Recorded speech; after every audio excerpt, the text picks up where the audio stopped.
Hello and welcome to the 12th episode of Williams Whiteboard.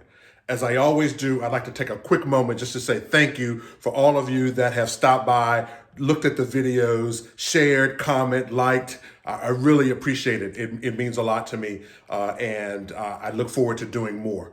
So on this episode, I'd like to touch on something or expand on something that I touched on a couple of episodes ago. So in one of the episodes earlier, I talked about fair and reasonable pricing. And in that episode, I introduced something called the Procurement Iron Triangle. And I had a lot of engagement on that video. I believe it was episode 8.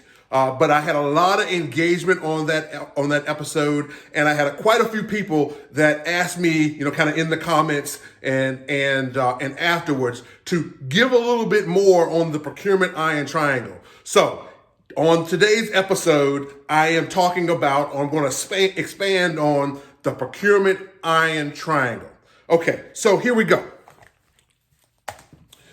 In the Procurement Iron Triangle, the concept is pretty much sound, that in any given equilateral triangle, meaning that all sides are the same, all angles, if you will, are equal, that equilateral triangle would mean that these angles would have to be 60%.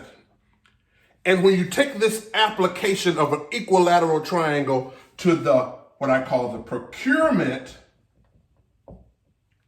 Iron Triangle, it simply says that there are 3 aspects to a given acquisition contract deal. There is fast, in terms of the speed in which the contract needs to be executed in. Right, in terms of optimum strategy, and then cheap, or the economics of the deal. Okay? In a given situation, if it were an equilateral triangle, and so it was an equilateral deal, so you had the appropriate amount of economics, so the deal was priced accurately. You had the appropriate amount of speed, amount of time to do the deal, and you had an appropriate amount of also time and right strategy to get it right. This would be nirvana. Okay? That is all things, you got plenty of time, plenty of money, and the absolute best strategy. The challenge with that is this situation rarely occurs. If anything, there is something that is forcing the system to have more or less of one of the 3 items. For instance, if you are budget constrained and you need it to be really, really cost effective, okay, so instead of a 60-degree angle, let's go for a 90-degree angle, okay, where this angle is 90 degrees. So we were getting more cheap. This is our cheap. Guess what happens to fast and right? Okay, in terms of strategy and in terms of speed. If you have more cheap, you get less. This angle is now 45 degrees, and this angle is symbolically 45 degrees.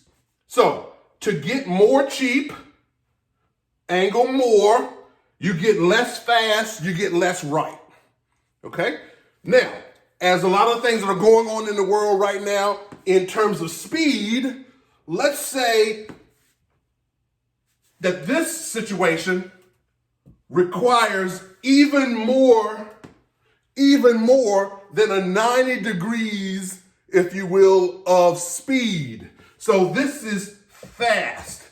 This is now fast. And let's say that this angle is 120. Okay? Guess what happens Guess what happens to right? And guess what happens to cheap? Okay, or cost effectiveness. Okay, if this is 120, the other angles have to equal 60. This is 30. This is 30. That means you get even less right in terms of the strategy, even less cheap. If you want it fast, you're going to pay more for it. Okay? This is the dynamic of the procurement iron triangle, that there are three aspects.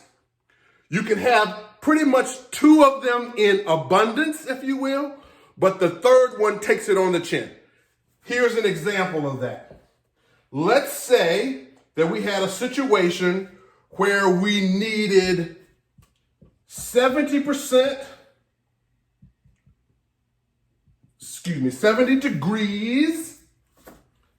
degrees of right, okay, and 70 degrees of cheap, meaning an abundance, it's got to be really, really right, and it's got to be really, really cost effective. 70, 140. This one equals 40 degrees. Okay? Meaning it's not going to be fast. Fast takes it on the chin because you've got an abundance of strategy. The strategy has to work.